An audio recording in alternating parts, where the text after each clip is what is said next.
फवाद साहब, बहुत बहुत शुक्रिया वक्त देने के लिए।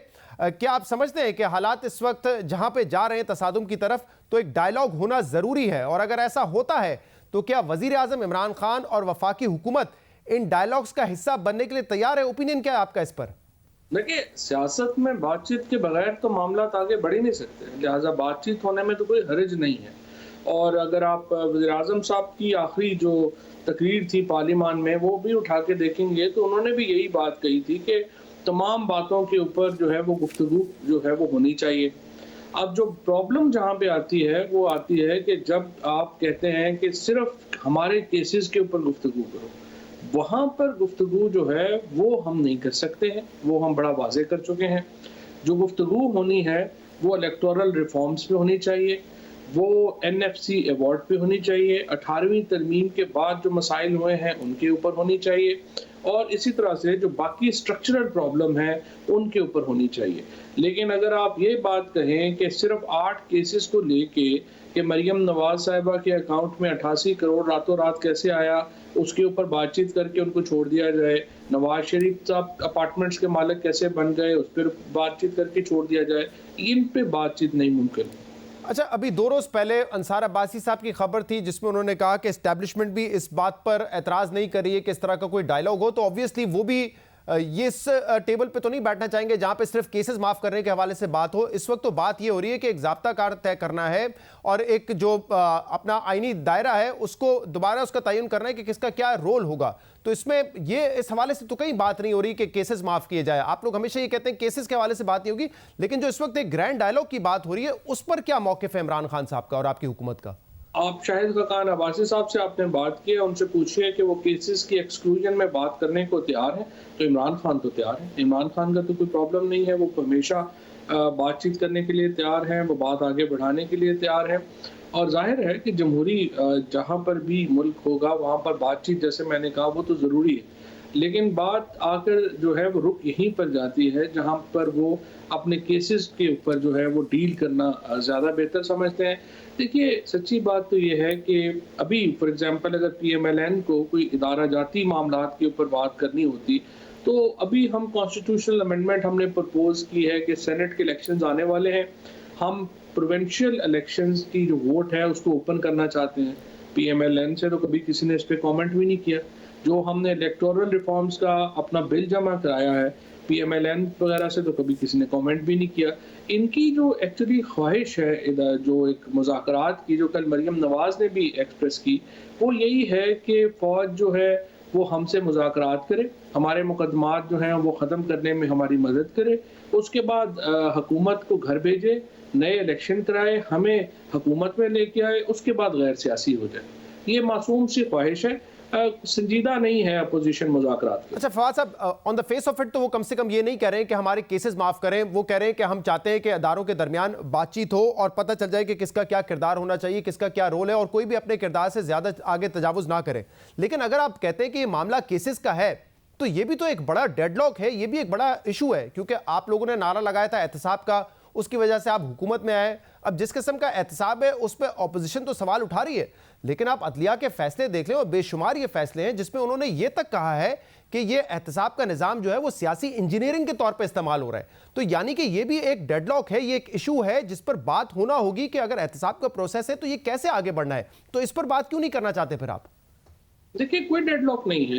अगर एहतसाब का निज़ाम बुरा होता या जो सुप्रीम कोर्ट के रिमार्क्स फैसले की हद तक पहुंचे जिस तरफ आप बता रहे हैं, और इस कदर सुप्रीम कोर्ट का एक्सट्रीम ख्याल होता तो वो नैब लॉ को ख़त्म कर देते, लेकिन सुप्रीम कोर्ट ने तो ऐसा नहीं किया है। लिहाजा ये कहना कि अदालतें इस निज़ाम से गैर मुतमईन हैं, ये तो दुरुस्त नहीं है, क्योंकि अगर वो गैर मुतमईन नैब लॉ ख़त्म नहीं किया, लेकिन नैब लॉ को बेहतर बनाने के हवाले से तो जजमेंट्स भी मौजूद है ना? नहीं, बेहतर तो हर चीज़ को बनाया जा सकता है, फिर नैब लॉ से कहीं ज़्यादा बेहतर बनाने की ज़रूरत तो हमारी सीआरपीसी और पीपीसी को है, और उसके ऊपर ज़रूर बातचीत होनी चाहिए। क्योंकि नैब में तो चले 8-10 केसेस हैं जिनके ऊपर सारी गुफ्तगू रहती है, इसके अलावा तो कभी बात ही नहीं होती है। जो बाकी लोगों के साथ जो असल मसाइल हैं, मुल्क के असल मसाइल हैं, उन पे तो बात ही नहीं होती है। हम तो सिर्फ 8-10 केसेस लेकिन जो बड़े ये है कि फवाद साहब, अगर आपकी हुकूमत और इमरान खान यही समझते रहेंगे कि ये तो सिर्फ केसेस माफ करवाने के लिए टेबल पर बैठना चाहते हैं, तो कहीं ऐसा तो नहीं होगा कि माजी में जो अहम अहम इशूज थे जिसमें वजीर आजम का होना जरूरी था लेकिन वो नहीं थे, कहीं ऐसा ना हो कि ये डायलॉग भी तमाम स्टेक होल्डर्स की मौजूदगी में हो, वो हामी भर रहे हैं इसकी, लेकिन इसमें इमरान खान माइनस हो जाए। चाहे वो कश्मीर का इशू हो, इमरान खान नहीं थे, जीबी वाली मीटिंग है उस पर इमरान खान साहब ने बैठना जरूरी नहीं समझा, तो ऐसा तो नहीं होगा कि ये डायलॉग होगा, तमाम स्टेक होल्डर्स होंगे लेकिन इमरान खान इसका हिस्सा नहीं होंगे, तो आपकी पार्टी तो लूज करेगी ना इससे। देखिए, पहली बात तो यह है कि इमरान खान ने तो आज भी कहा है कि वो केसेस वगैरह के ऊपर जो है वो कतई तौर के ऊपर कोई जो है वो समझौता नहीं करेंगे। इक़्तिदार में हो ना हो, बाहर हो अंदर हो, वो उनको फर्क नहीं पड़ता। तो इसके ऊपर उनका पॉइंट ऑफ व्यू बिल्कुल क्लियर है। दूसरी बात यह है कि जो भी डायलॉग होना है इमरान खान के बगैर ज़ाहिर कैसे हो सकता है। और तीसरी बात यह है कि जो डायलॉग की बात हो तो रही है, लेकिन अभी हमें ये नहीं पता कि उसका स्ट्रक्चर क्या होना है, हमें ये नहीं पता कि अपोजिशन चाहती क्या है। और जब वो एक उसको फॉर्मलाइज करते हैं और वो कहते हैं कि इसके ऊपर बातचीत होनी चाहिए, तो उसके बाद आगे भी बढ़ जाएंगे। लेकिन एक जनरल प्रिंसिपल्स के तौर के ऊपर, जैसा मैंने अर्ज किया, 18वीं तरमीम के स्ट्रक्चर को लेके डेफिनेटली हमें बातचीत की जरूरत है। प्रोविंशियल गवर्नमेंट्स के स्ट्रक्चर को लेके डेफिनेटली बातचीत की जरूरत है। इसी तरह से एनएफसी अवार्ड के ऊपर डेफिनेटली बातचीत की जरूरत है और इलेक्टोरल रिफॉर्म्स के ऊपर। लेकिन फवाद साहब, आप कह रहे हैं कि इमरान खान के बगैर बात कैसे हो सकती है? बात वैसे ही हो सकती है जैसे माजी में मैंने कहा, चाहे कश्मीर का इशू हो, जीबी का इशू हो, इमरान खान के बगैर ही बात हुई है, क्योंकि इमरान खान खुद उन मीटिंग्स का हिस्सा नहीं होना चाहते थे। तो अगर वो यहाँ पे भी उसका हिस्सा नहीं होना चाहेंगे कि नहीं ये तो सिर्फ एनआरओ मांगेंगे, तो फिर उनके बगैर ही बात होगी ना। तो वो तो डिपेंड करता है ना कि इमरान खान के बगैर जो है वो, सिर्फ मैं ये कह रहा हूँ कि जो ग्रैंड डायलॉग की आप बात कर रहे हैं, फिर उसकी हैसियत क्या होगी? अगर इमरान खान नहीं मानेंगे या इमरान खान उस एजेंडे पे बात नहीं करेंगे, तो फिर वो डायलॉग क्या होगा? जाहिर है कि इमरान खान की जो अगर मौजूदगी नहीं, तो उनकी मंशा तो ज़रूरी है किसी भी किस्म के एजेंडा तय करने के लिए, क्योंकि इमरान खान इस वक्त पाकिस्तान की सियासी शतरंज की बसात के ऊपर सबसे अहम प्लेयर हैं, वो बादशाह हैं इस शतरंज में, और उनके बगैर कोई चाल कैसे चली जा सकती है। हाँ, इमरान खान खुद भी ये कहते आए हैं कि मैं वाहिद ऑप्शन हूँ, मेरे अलावा कोई ऑप्शन नहीं है। लेकिन अब यहाँ पर अगर एक ओपनली बात हो रही है कि डायलॉग होगा जिसमें तमाम स्टेक होल्डर्स होंगे, तो ये इमरान खान का जो वो समझते हैं कि एडवांटेज है, वो एडवांटेज भी नहीं रहेगा ना अगर अब ऑपोजिशन से भी बात होगी और तमाम पार्टी से बात होगी। फिर किसी पार्टी से बात नहीं हो सकती ना। बात किसने करनी है? बात तो पॉलिटिकल पार्टीज नहीं आपस में करनी है ना। तो जिस तरह से मैंने आपसे अर्ज किया कि एजेंडा जो है उसके ऊपर बात कर लें, जरूर बातचीत होनी चाहिए। एहतसाब में केसेस छुड़ाने के ऊपर बातचीत के ऊपर वज़ीर आज़म अपना पॉइंट ऑफ व्यू पहले ही दे चुके हैं, उस पर वो बात नहीं करना चाहते, ना ही वो करेंगे। उसके अलावा आपने बातचीत करनी है कि बात किसने करना होती है? बात तो सियासी जमातों नहीं करनी होती है। तो क्या आप पीटीआई की जो सियासत है, गवर्नेंस और दूसरे मामला एक तरफ रहने दें, इमरान खान साहब और पीटीआई की सियासत जो रही है पिछले 2.5 साल में, क्या आप उससे मुतमईन है बतौर सियासतदान? चाहे मामला हो ऑपोजिशन से बात करने का, अपने लोगों से बात करने का, अपने इत्तेहादियों से बात करने का, इमरान खान साहब तो नहीं करते, वो तो आप लोगों ने आउटसोर्स किया हुआ है सारा मामला। तो बतौर सियासतदान आप खुद मुतमईन है कि पाकिस्तान तहरीक इंसाफ ने 2.5 साल में अच्छी सियासत की है? सियासत तो देखिए, अगर हम अच्छी करते तो पीएमएलएन अभी पार्टी के तौर के ऊपर उसका वजूद ही खत्म हो चुका होता। अगर सियासत हम करते तो इस वक्त अपोजिशन जो है वो जिस कदर पीडीएम की सूरत में इकट्ठी हुई है, अगर सियासत हम करते तो वो इकट्ठी तो नहीं हो सकती थी। अनफॉर्चुनेटली पीटीआई ने जो पॉलिटिक्स, एक समझिए जो पॉलिटिकल पार्टी पॉलिटिक्स करती है, उस तरह की पॉलिटिक्स तो हमने नहीं की है, और वो तो जाहिर है कि हमारी कमजोरी रही है। उस पर क्या आप एतराफ कर रहे हैं, ये नाकामी रही है ना तहरीक इंसाफ की। इसीलिए मैं कह रहा हूं कि आगे भी अगर सियासत करनी है, इमरान खान साहब इस पूरे सिनेरियो से बाहर रहना चाहेंगे, तो वो आप ही के नुकसान में होगा ना। नहीं, इमरान खान को सिनेरियो से बाहर रख के बातचीत हो नहीं ना सकती। सवाल यह है कि फिर तो एक स्टेलमेट हो जाएगा ना। लेकिन दूसरी तरफ मैं आपको ये कह रहा हूँ कि इमरान खान तो कह रहे हैं कि बातचीत करिए, सिर्फ वो ये कह रहे हैं कि आप केसेस के ऊपर जो है वो इस तरह बार्गेन के लिए आप इसको इस्तेमाल ना करें।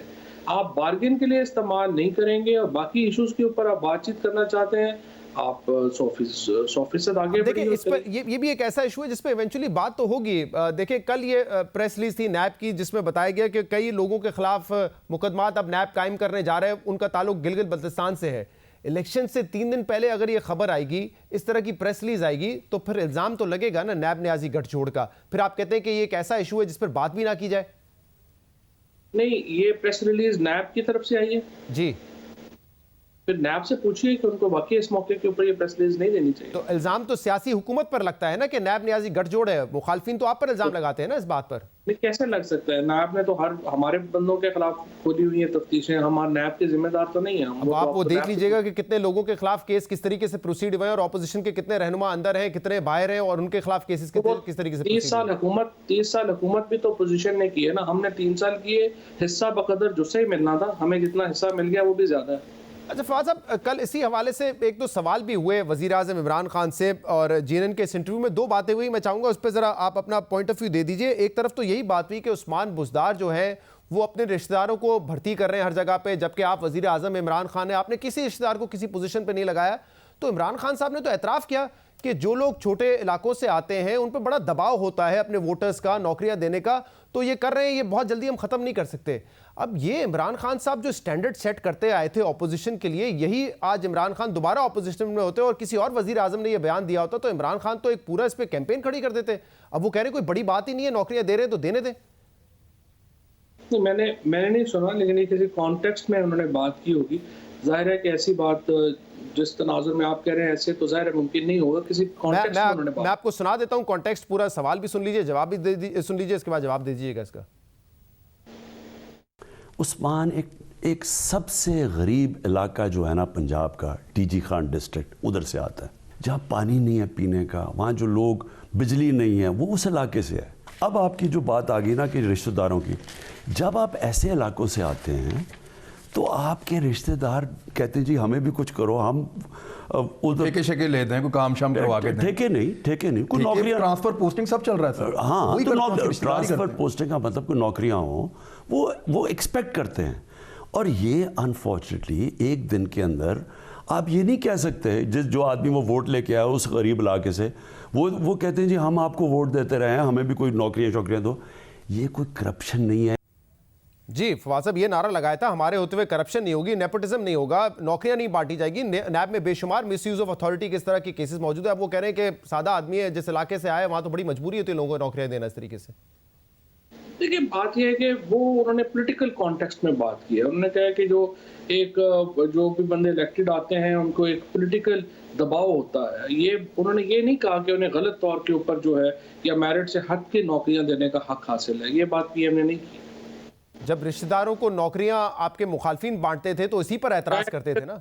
देखिए, रिश्तेदार हों, दोस्त हों, उनको नौकरियां लेने का उतना ही हक है जितना रिश्तेदार और दोस्त ना हो तो उनको हक है। अगर वो मेरिट पे आते हैं उनको मिलनी चाहिए, वो मेरिट पे नहीं आते उनको नहीं मिलनी चाहिए। लेकिन इमरान खान इस बात का एतराफ करेंगे कि गलत है, वो कह रहे हैं इसमें टाइम लगेगा ठीक होने में। वो ये नहीं कह रहे कि बिल्कुल ठीक बात है जैसे आप जस्टिफाई कर रहे हैं, वो कह रहे गलत है लेकिन फौरी तौर पर नहीं इसको ठीक कर सकते, अभी चलने दें ये मामला।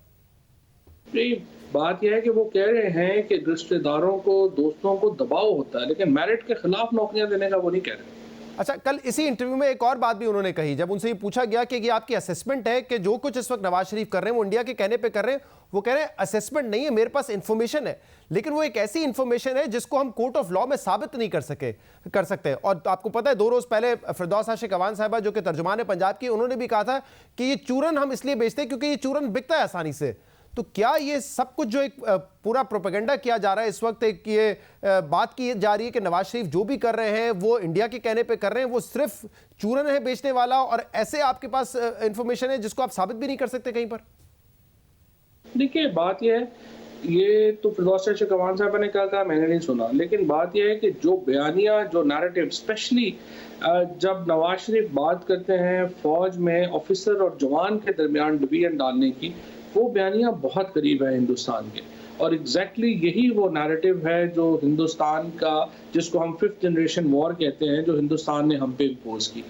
और उस तनाजुर में जब नवाज शरीफ ये बात करते हैं तो जाहिर है कि उनका बयानिया बहुत करीब हो जाता है हिंदुस्तान। बयानिया करीब होना अलग बात है, वो कह रहे हैं मेरे पास इंफॉर्मेशन है कि किस तरीके से लोगों से मिल मिलाकर ये कुछ किया गया है। कैसी इंफॉर्मेशन है जिसको आप साबित नहीं कर सकते? अगर किसी गद्दारों से मिल रहे हैं तो फिर साबित क्यों नहीं हो सकती बात? नहीं, वो तो जाहिर है, अगर आप किसी एजेंसी की रिपोर्ट जो प्राइम मिनिस्टर को आएगी आप उसको कोर्ट में तो नहीं पेश कर सकते, लेकिन 12 प्राइम मिनिस्टर साहब के पास अगर इंफॉर्मेशन है तो ये तो उनका कहना है और उनका कहने में जाहिर है वजन है, आप इग्नोर तो नहीं कर सकते। बहुत बहुत शुक्रिया।